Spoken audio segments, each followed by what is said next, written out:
Hi, I'm Bill Fournet, CEO of the Persimmon Group, and welcome to the Lead for Tomorrow video series. Each day, I'm going to be providing about a 3-minute video that may be a technique, maybe some thoughts for you as a leader that you can apply with your team today to enable them to perform better in the future. We're going to do a theme kind of each week, and I'm going to give you some different perspectives as we work through that in small bite-sized chunks that you can kind of think through your day of maybe what you want to be able to apply. These are all lessons from my more than 10 years of focusing on leadership and disruption. And I feel like in this day and age, it's more important than ever to provide some of those.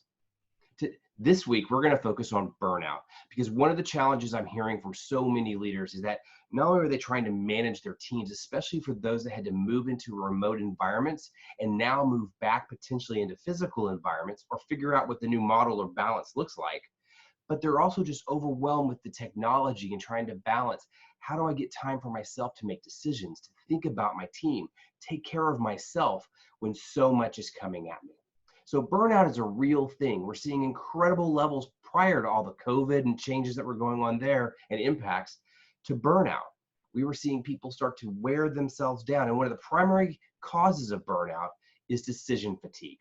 So what is decision fatigue? Decision fatigue is, as you have likely experienced, the further you go through your day, the more decisions that you make, the more tired your brain becomes, to a point where you start having diminishing quality of return on the decisions that you're making. So one of the things that decision fatigue causes is an increase of cortisol or stress throughout your day.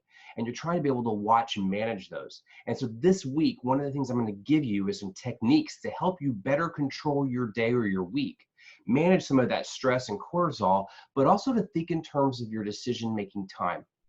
So one of the first things I want you to think about is, when do you make your best decisions naturally? Is it in the morning? Some people are morning people. Is it in the afternoon or evening? And start to structure, if you can, some of those decision-making reviews or meetings around those times of day when you are at your peak decision-making power. Poor decision-making and high decision fatigue starts to lead to a condition that I call the overwhelm. It is where your cup is running over. You don't know and can't take on any more tasks, because anything that comes at you, you immediately feel is just another log on that fire. So what can you do right now? If you feel overwhelmed, I don't even know where to start, I have so many things on my plate. Here's one of my little simple, very basic techniques. It's going to seem fundamental, but it can do you a lot of good. Carve out 30 minutes. Don't answer the phone, turn everything off, turn your computer off, take a piece of paper and just start writing down all of the things that you feel you need to be working on. It's that basic sort of to-do list, but it's a little bit of a brain dump to get that on the piece of paper. And then I want you to do 2 things with that. The first pass I want you to do is to go through that list and look at 3 things that you feel are the most important. No matter what, I must do those 3 things. And I know there may be more than 3 things on the list, but just do the first pass of those 3. Once you've done it with those 3, look at them and ask yourself, can I break those big activities down into more bite-sized chunks? This is what I call eating the elephant one bite at a time. And if I can break them into the chunks, do so, start writing those little pieces down, and then start working one of those steps at a time, or one of those action items at a time.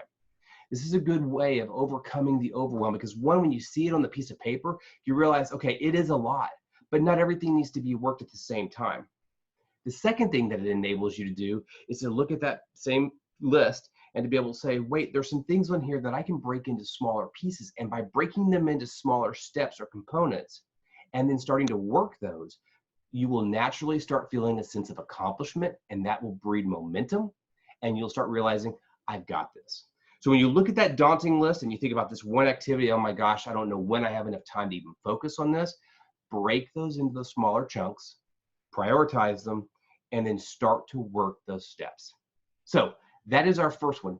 Join me tomorrow, where I'm going to share with you a whole approach of how you can take control of your week, stepping into your week, as opposed to the week winning you on the first day.